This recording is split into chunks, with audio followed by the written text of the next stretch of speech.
One commonly misunderstood mental illness is post-traumatic stress disorder, commonly referred to as PTSD. PTSD is a debilitating disorder that can result from a traumatic experience. PTSD is most often associated with veterans returning from war. However, there are many more events that could trigger PTSD, including natural disasters, rape, the loss of a loved one, injury, and violent assault. Someone without this disorder would process this type of event and recover. However, people who suffer from PTSD have trouble recovering and can often suffer from depression or anxiety.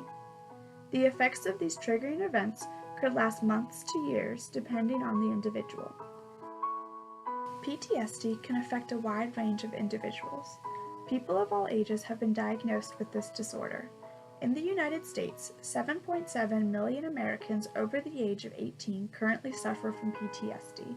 This disorder is also found twice as often in women compared to men. Current research has discovered that an individual's genetic makeup may increase their risk of developing PTSD. Post-traumatic stress disorder can affect all aspects of an individual's life. The effects of PTSD can become very apparent in relationships with family members and friends. The individual suffering from the disorder may begin to push people away and have trouble trusting others. Common signs and symptoms of PTSD include re-experiencing the trauma through intrusive thoughts, flashbacks, and nightmares, avoidance of places, events, and objects that are reminders of the trauma, and increased arousal and reactivity. Re-experiencing symptoms can cause problems in a person's everyday routine. These symptoms can start from self-induced thoughts and feelings, any words, objects, and reminders of the event. Avoidance symptoms include staying away from places, events, or objects that are remembrances of the traumatic experience. All thoughts and feelings related to the event would be avoided.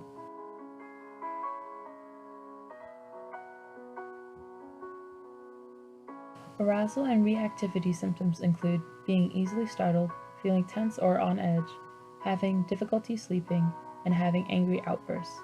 These feelings are usually consistent and can make a person feel angry and stressed. Some cognition and mood symptoms include trouble remembering key features of the traumatic event, negative thoughts about oneself or the world, disordered feelings like guilt or blame, and loss of interest in enjoyable activities. These symptoms can either start or worsen after the traumatic event and can lead to a person feeling alienated or detached from loved ones. Psychiatrists and psychologists are qualified professionals that can diagnose PTSD. The healthcare provider will diagnose PTSD based on the listed signs and symptoms through a psychological evaluation. In addition, a physical exam may be included to check for any medical problems. As with many other mental illnesses, the most common treatments for PTSD include medication and psychotherapy. The most commonly used medications are antidepressants, which help to alleviate some symptoms such as sadness, worry, and anger. The option of psychotherapy also varies for each individual. Also known as talk therapy, psychotherapy can be one-on-one or in groups. These treatment times range based on each individual. The key components of these treatments include educating the patient on symptoms, triggers, and skills to manage the symptoms. Two forms of therapy include exposure therapy and cognitive restructuring. The exposure therapy exposes the individual to their fear gradually. The cognitive restructuring involves rethinking about the memory and ensuring that the individual is not incorrectly placing blame or altering the situation in their mind.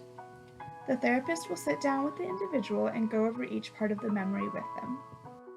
As mentioned previously, post-traumatic stress disorder is often associated with the military. However, it can be found in any individual. One population that is often overlooked when it comes to this topic is athletes.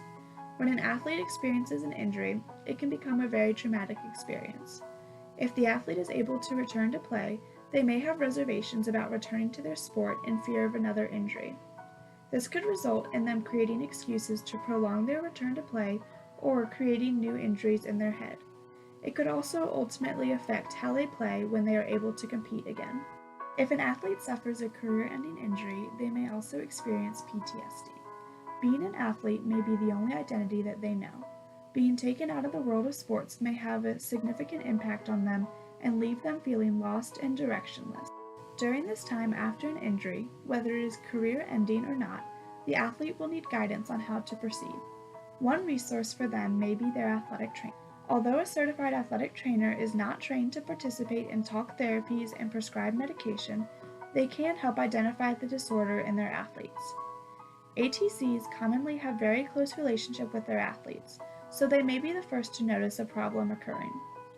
The best option for them to help the athlete is to provide them with the contact information of a psychologist and other counseling options.